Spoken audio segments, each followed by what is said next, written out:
this group together. Marco's doing an incredible job. And when he asked me to come and speak today, I said, man, this is your building. Why don't you come and give a speech? And he said, well, because I've got 5 jobs and you've only got 1.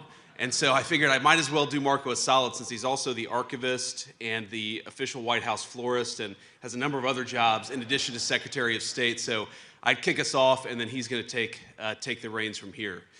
But let me just say a few things about what we're doing and why this matters. So I remember after our very wildly successful military operation in Venezuela, the President of the United States was talking with me and Marco and some of the other senior members of the cabinet, and he was talking just about how important it was that we ensured that the global economy had access to oil and gas many years in the future. And that, of course, is one of the reasons why we're interested in Venezuela, is because it has such a critical importance in this all-important resource called oil.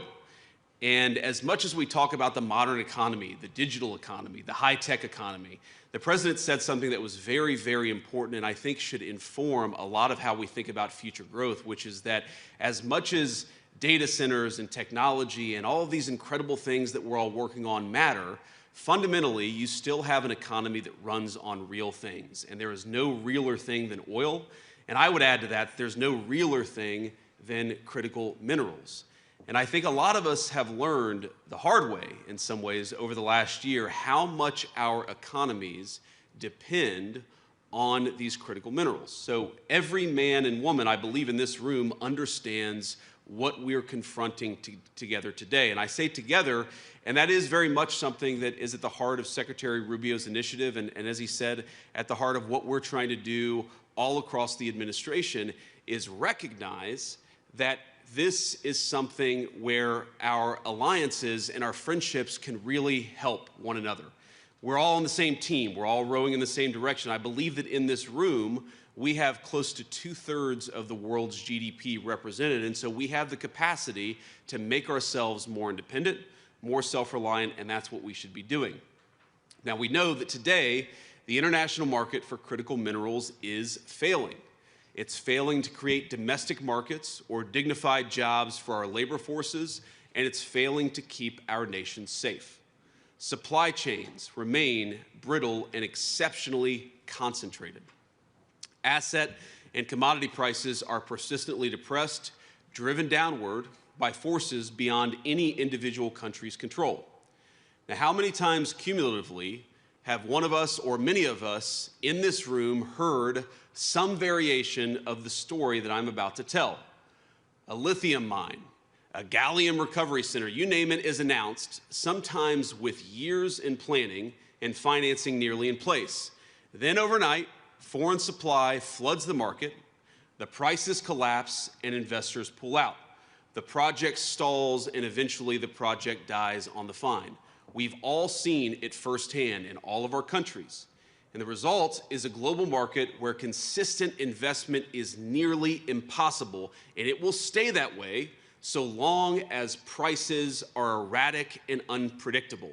And that's one of the things that we want to work on with this initiative. Let's make the prices more predictable and less erratic so that we can support the domestic supply chains and the investment that makes those supply chains possible. Now, across Europe, North America, there are dozens of mining and processing initiatives that have been suspended or completely abandoned because sustained price weakness makes financing impossible.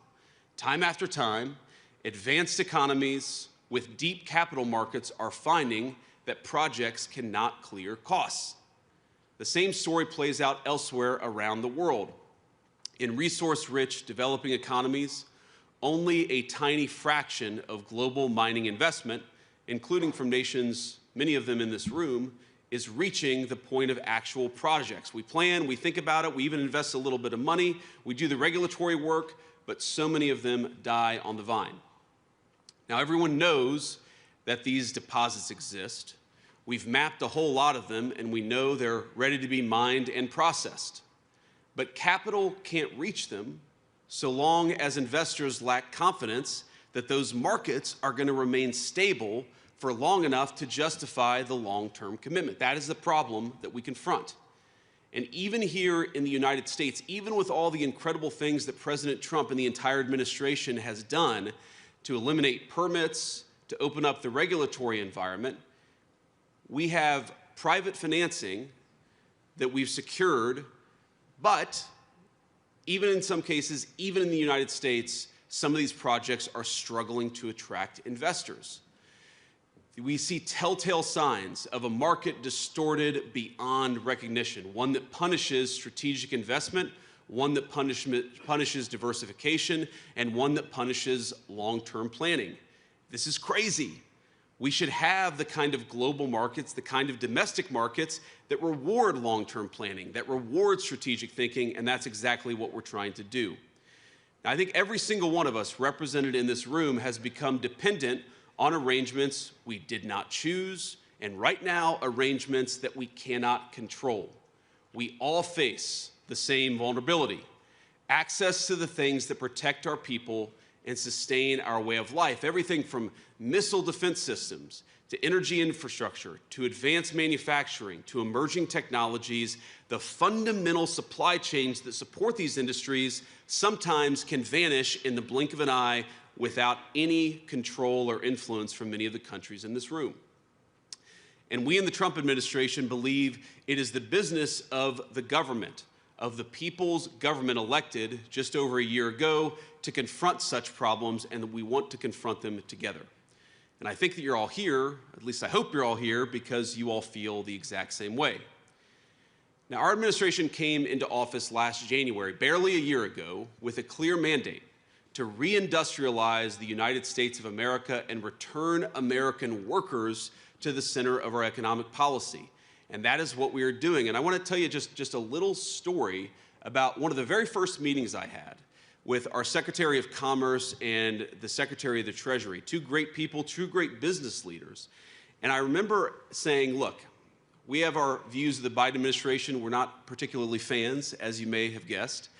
But setting that to the side, surely the Biden administration put together a list of the critical industries, the critical technologies, the critical manufacturing facilities that are supported by these rare earth minerals, these critical minerals. We may think it's bad work. We may think the people who put it together weren't particularly wise, but surely that gives us some foundation to build on. And I was shocked when our Secretary of the Commerce and Secretary of the Treasury came back to me and said, actually, we have never done this.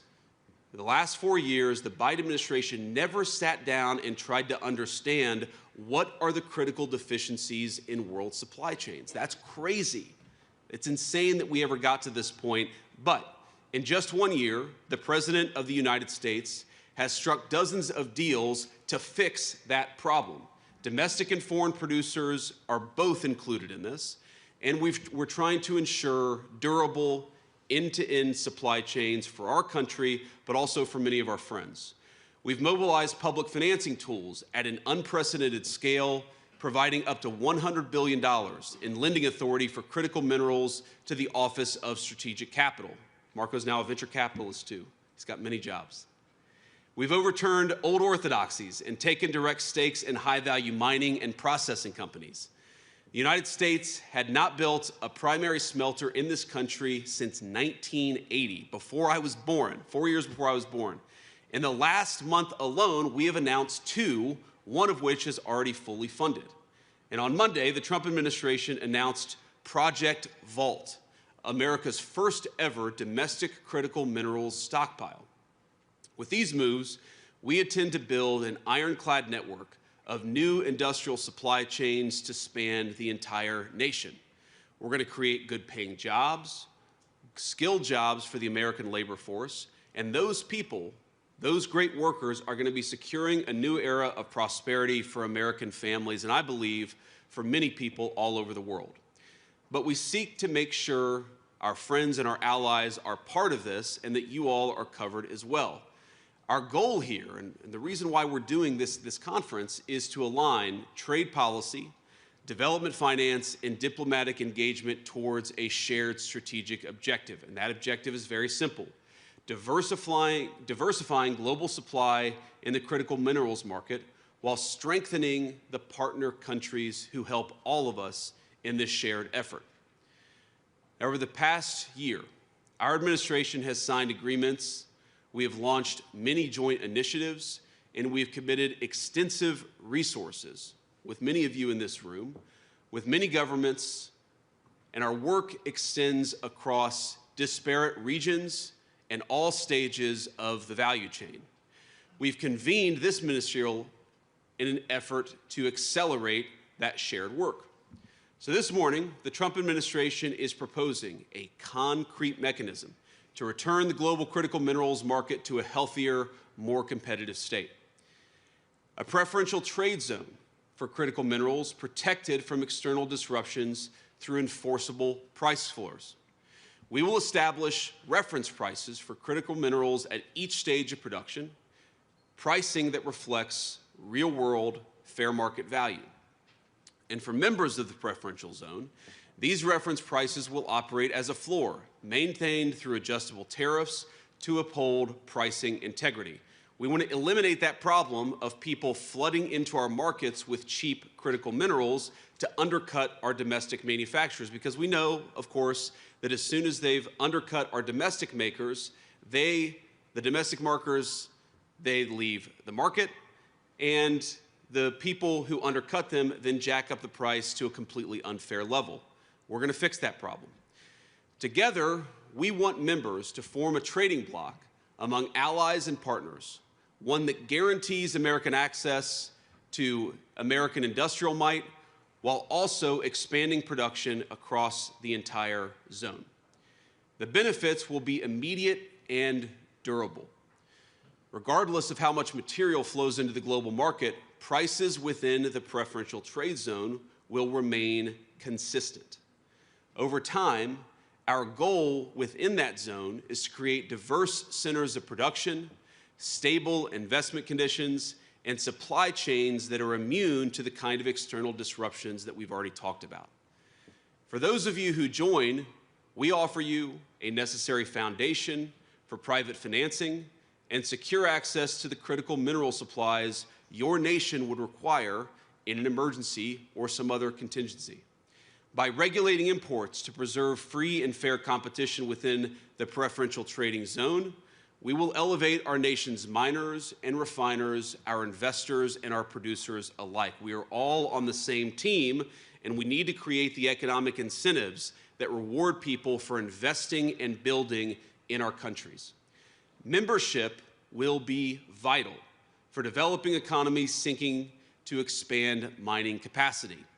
And it'll be just as important for the advanced economies that rely on these materials to sustain their advanced industries, to sustain their growth and security. And I want to be clear with every person in this room. While we believe America's market is large enough to create its own critical minerals trading zone, this entire effort will be stronger and far more competitive if we build it together. So I'm pleased that so many of you here today have already signed on to this plan. Some of you have not. And for those not yet there, we hope that today's discussions will encourage you to finalize those agreements as quickly as possible. Now, I know you're going to be hearing from a lot of others in our administration, including our great Secretary of Rubio, I think really the greatest Secretary of State the United States has ever had, and other senior administrators in our team. And I know that Ambassador Greer, our great trade representative, will present further specifics about what he'll be negotiating, what we're calling the Agreement on Trade and Critical Minerals. Knowing Jameson, I know it will be a very productive session, and I know it will be a very detailed session. As all of you who know Jameson well, he is a guy who gets into the details because he knows that that's where the substance of an agreement can really be made. So I want to close, but before I do, let me just reiterate. We here, I think all of us, are friends. We've all spent many years describing this problem. Before I was ever in politics, I would hear politicians and global leaders talk about this problem. For too many of those years, we talked about it, but we refused to actually solve it. The framework before us is a change. It is a practical and enforceable approach to solving the problem, not just complaining about it. Many of you have helped us design it, and we're, of course, constructing it together in real time. So to those of you still on the fence, I say, let's move together. Before you is a chance to lead, to secure your nation's ability to build, to produce, to defend itself. What is before all of us is an opportunity at self-reliance, that we never have to rely on anybody else except for each other for the critical minerals necessary to sustain our industries and to sustain growth. So I propose that we come together and we shape a market worthy of the great men and women of our countries who depend on that market. Again, I want to thank you all for being here. I'm honored by your presence. The President sends his very best regards, and I look forward to everything that we're going to accomplish together. God bless you all and have fun today.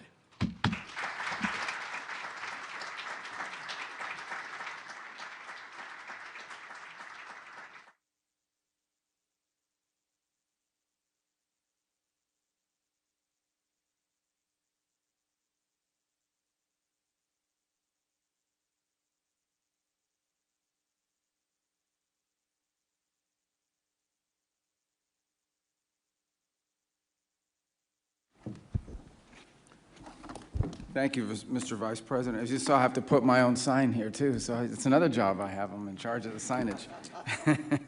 No, thank you all for joining us. I can tell you how honored we truly are that all of you would make the trip to be a part of this on such an important topic.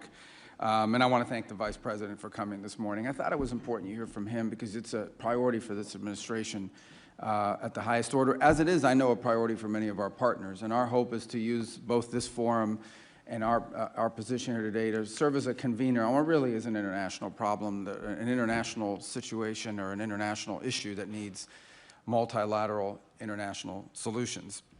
I don't need to explain to anybody here that critical minerals are vital to the devices that we use every single day. They power our infrastructure, our industry, and our national defense, which is something that's not talked about enough, but it's a key part of that. And so our goal is to have a global market that's secure, a global supply that's enduring and is available to everyone, every nation, at an affordable price. That's a top priority for this administration. I want to talk briefly about our politics here domestically, or our policies here domestically, primarily to serve as an example or a reminder of what a priority we give this topic. President Trump, from day one in office, has made clear that economic security is national security. So we, for example, following in March, he issued an executive order to accelerate permitting reform, to increase domestic mining, and to build reliable supply chains, both at home and abroad. And we feel like all of you, our friends and our partners, stand to benefit from the secure supply chains that we want to be a big part of building. In October alone, the United States secured over $10 billion in critical mineral agreements across 5 countries. Our friends and partners stand to, in December, for example, we convened stakeholders from around the world at the Pax Silica Summit. And thank you, Jacob, for doing that. It's launching a partnership dedicated to building a resilient silicone supply chain capable of powering a new era of global prosperity. Pax Silica and artificial intelligence may be the future. Still, the future will never come to pass. None of these things are going to be possible unless we rebuild the factories and reopen the mines upon which these technologies depend. And I want to use a case in point from our own history to highlight this. The United States used to produce its own critical minerals and derivative products like rare earth magnets.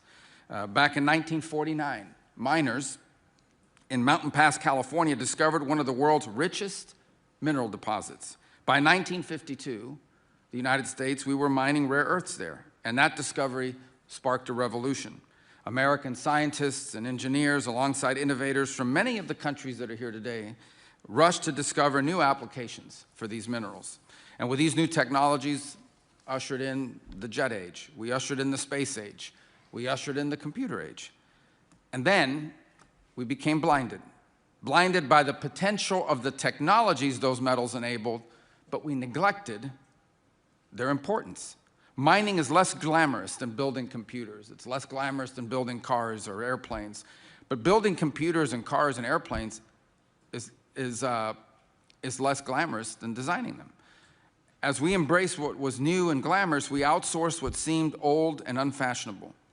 We allowed, for example, Mountain Pass, and with it most of America's critical mineral industry, to wither and to die. so that we could focus on manufacturing. Then we outsourced the manufacturing. And I know this is a story I'm telling, but it's a story many of the advanced economies represented here today understand well. We outsourced the manufacturing so we could focus on designing these goods. And then one day we woke up and we realized we had outsourced our economic security and our very future. We were at the mercy of whoever controlled supply chains for these minerals.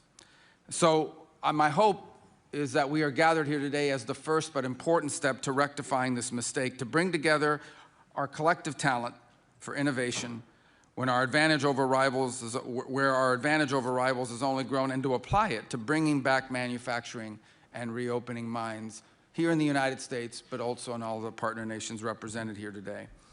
I think it's interesting that about 50 years ago, actually in this very room, ministers from around the world joined then Secretary of State Henry Kissinger for the Washington Energy Conference. That meeting took place during a moment where global energy supplies were concentrated, where markets were distorted, and access to a single critical resource, at that time, of course, being oil, had become a tool of political pressure. That is the world 50 years ago. That meeting led directly to the creation of the International Energy Agency to coordinate among like-minded partners and secure access to energy commodities. And so today, we return 50 years later in the hopes of advancing a bilateral critical minerals framework agreement to the same end on that front. These frameworks are designed to create alternative sources of supply and to protect every single stage of production, from mining to refining, and processing to manufacturing, all of these things, protecting them from non-market disruption. They will provide platforms for coordinating policies that ensure all of our citizens can enjoy abundant and affordable access to these critical minerals. And so we stand ready and intend to work with each country here today to find a specialized role that you can play. If you don't have minerals, you can help refine them. And if the countries gathered here include the largest consumers of critical mineral products, who together have the buying power, collectively, have the buying power to build a more resilient and diverse global market. Everyone here has a role to play, and that's why we're so grateful for you coming and being a part of this gathering that I hope will lead to not just more gatherings, but action. The United States stands ready alongside each of you as we enter this new age of shared prosperity and security. And I want to end by saying that while we intend to play a key role and an important role and to use the size and influence of our markets to drive this, this is an international, multilateral effort, and it only works. You can only have diversity and choice in these markets if it is broadly adopted across multiple countries. So this initiative here today may be one that started with us, but this is not solely an American initiative. This must be an international, global initiative with like-minded countries who all have one thing in common. We want to see a diverse supply of critical minerals and a secure and resilient supply chains across the world so all of our economies can prosper without ever having these things be susceptible, at worst case scenario, being used as leverage against us, or any other disruption that could come to the market that would undermine our collective economic security. So thank you all for being a part of this today. We appreciate it very much. Let me now turn, as we'll begin our program here.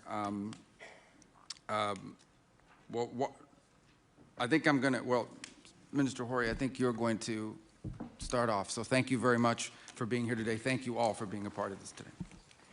Thank you very much. Mr. Secretary, Your Excellencies and distinguished guests, I am Yuel Hori, State Minister for Foreign Affairs of Japan. It is my great honor to address you on behalf of the government of Japan regarding one of the most pressing and crucial issues we collectively face today, critical mineral supply chains. May I begin with thanking our host. I'd like to express my sincere appreciation for the decisive leadership of the United States in convening today's Critical Minerals Ministerial meeting. I first would like to echo the remarks by Vice President Vance and Secretary Rubio. Japan shares a deep sense of concern and urgency about the risk of disruptions to critical mineral supply chains. Sitting at the very upstream end of supply chains and being used across a wide range of industries, critical minerals and its stable supply is indispensable to the sustainable development of the global economy. That is precisely why Japan, under Prime Minister Takaichi's leadership, has redoubled its efforts to diversify sources of supply for critical minerals. Recently, Japan designated critical minerals as one of the priority areas under the new initiative of promoting bold strategic investment to enhance Japan's resilience and achieve robust economic growth. Amid rising geopolitical risks, Japan will accelerate efforts to secure upstream sources. At the same time, we will take flexible measures downstream, such as diversifying procurement sources in cooperation with like-minded partners who are here today. In fact, in recent years, we have already witnessed first-hand supply chain disruptions. Even in recent months, this challenge has become further deteriorated. Against such backdrop, we have come to understand that we are in the same boat, as any supply chain disruption would bring significant impact on the global economy. We should work together to address this challenge. To prevent such supply chain disruptions, the key is to diversify supply sources, including the refining and processing of geographically concentrated critical minerals. To do so, it requires a collective action. We must seize this opportunity to advance cooperation among like-minded countries and partners like us. With that in mind, I'm looking forward to the launch of FORGE, the Forum on Resource Geostrategic Engagement. In the next session, Japan strongly believes that FORGE will become an important venue and a vehicle for us to focus on supply chain diversification and ensure policy coordination. Japan stands ready to actively contribute to discussions to further deepen collaboration with partners and to ensure the effective implementation of this initiative. So, how we should move forward from here? On the supply side, diversification is essential. Diversity, as opposed to concentration, is what makes us resilient. This has to be one of our major guiding principles. In this context, I'd like to take a moment to briefly talk about Japan's efforts to date. Japan has been pursuing various projects in cooperation with the United States as well as with stakeholders across the globe in this regard. Diversification of supply sources and enhancement of supply chain resilience has been Japan's top priority for many years, and we have taken policy measures accordingly. Back in 2022, Japan enacted the first ever Economic Security Promotion Act and created new programs with a focus on critical minerals. Just as importantly, Japan has been implementing public-private support measures, including expanding JOGMEC's investment framework, increasing allowable investment ratios, and allocating a total budget of $3.5 billion US. Around this table, there are many partners with enormous potential for the production and refining of rare earth elements as well as other significant critical mineral sources. Angola, Argentina, Australia, Bolivia, Brazil, Canada, the Democratic Republic of the Congo, France. Well, the list goes on and on. Japan is determined to seek robust partnership with you all. As geopolitical risks continue to rise, we will redouble our efforts to secure alternative supply sources and to build more resilient, reliable, and secure global supply chains. Diversity only comes from a collective action. No single country can overcome fragility of critical mineral supply and over-dependence on specific countries on its own. With the launch of FORGE, now it is time for action.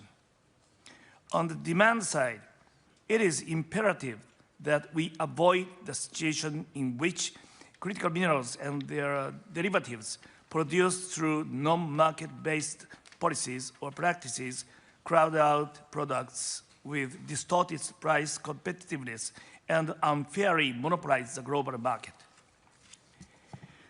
Japan will engage in discussions with like-minded countries, including the United States, the European Union, and others present here in a positive and constructive manner, and will work to build an effective mechanism with industrial engagement. In this regard, Japan highly appreciates the US for its decisive leadership. Distinguished colleagues, as we gather today, we are clear-eyed about what our mission is and what our challenges are. Together, we can build on our advantages and make our critical mineral supply chains more resilient. Japan has unwavering determination to work with you as your trusted partner on every aspect: demand and supply, mining and refining, upstream and downstream.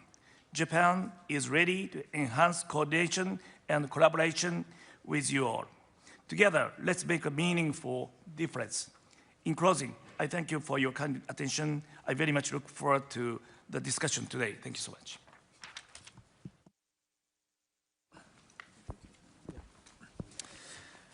Thank you, Minister Hori. It's a privilege to introduce David Copley, Special Assistant to the President and Senior Director for Global Supply Chains at the National Security Council.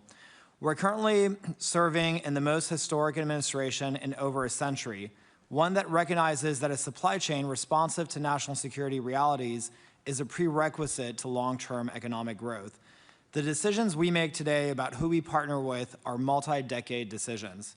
We believe our partners will capture economic growth and value at all layers of the supply chain stack.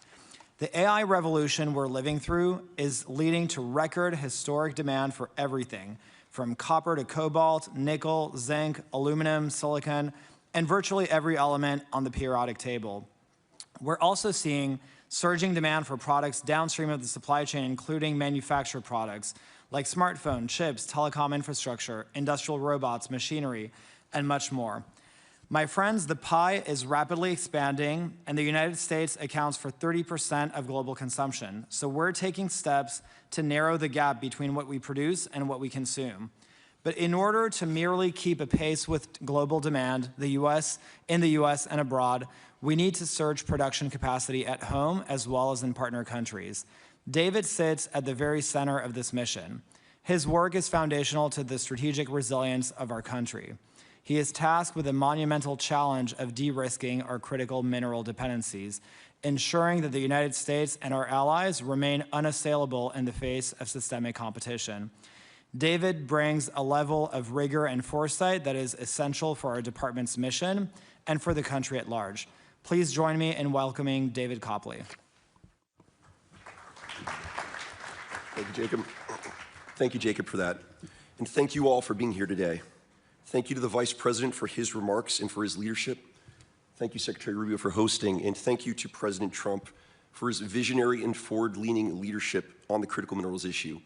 The President understands the need to secure the foundational elements of the modern economy, and he has prioritized this issue as a matter of national security and economic prosperity. I'm going to speak with you all today to provide an overview about what we're doing in the United States to fix the critical minerals problem. We know this is an issue that will require a global solution and teamwork. Of the 57 minerals on our critical minerals list, over a dozen aren't even mined in the United States. So this is truly a global challenge. In the United States, for a number of decades, we've neglected our mining sector and frankly been happy to outsource mining activities to others around the world.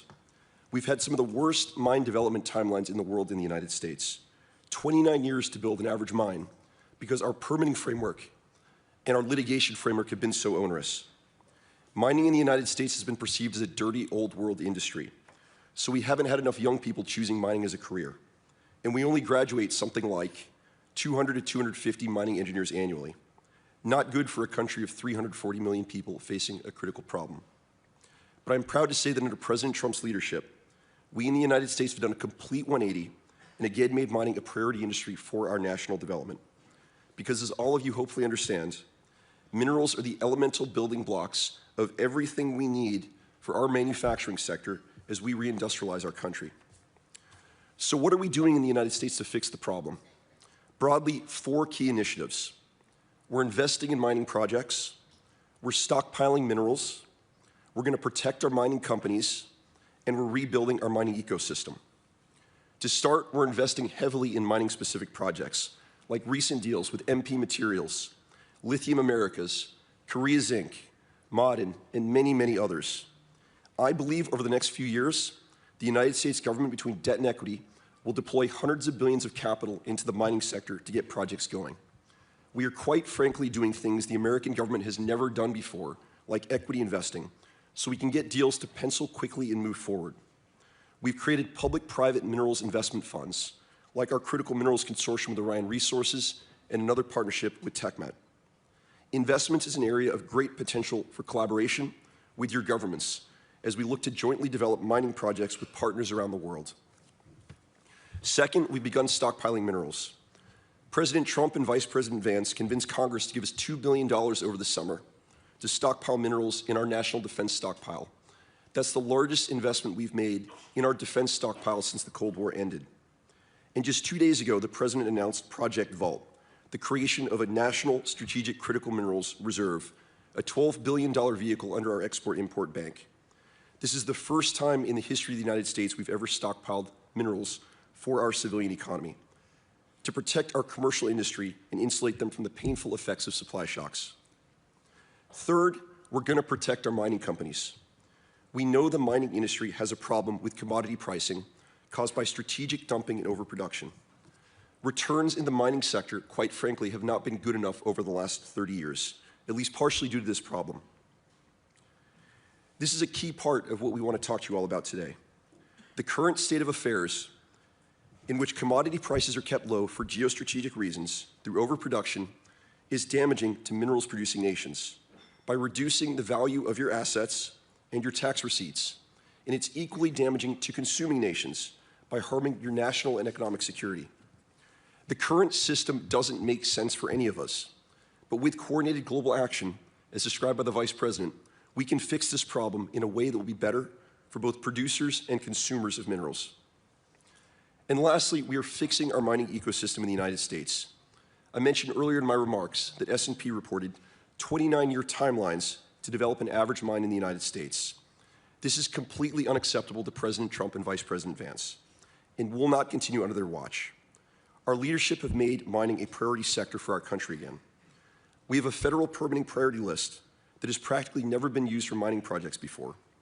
It's like concierge service for federal permitting. In just the last few months, we've added more than 50 projects to this list. We have torn apart and rewritten our federal regulations, and we can now get full environmental impact statements done, the most burdensome part of our permitting process, in less than a month. Our goal is that the United States again becomes a very attractive place for the mining sector, because we intend to mine here and we intend to process minerals here as well. So 4 key initiatives. We're investing, we're stockpiling, we're going to protect our mining companies, and we're fixing our mining ecosystem, because this industry is so important to our national development, as I know it is to your countries as well. But most importantly, under President Trump's leadership, we are no longer standing around admiring the problem. We're not spending our time writing 200-page book reports about how important critical minerals are. We have a plan, and we're focused on project execution, getting deals done, getting companies their permits, stockpiling minerals, and hopefully moving forward with all of you, our international partners, to protect our mining companies and to rebuild global mining in a fair and balanced way. So we very much appreciate your time and the distances you traveled to be with us here in Washington. We look forward to the discussion, and most importantly, we look forward to working with all of you to make the global mining industry great again. Thank you. Thank you, Secretary Rubio, for your truly historic leadership on this critical issue. And thank you, State Minister Hori and Senior Director Copley, for kicking off our ministerial. I would like to ask press to depart the room before we begin plenary session 1. Thank you. Your Excellencies, distinguished guests, we will now pause for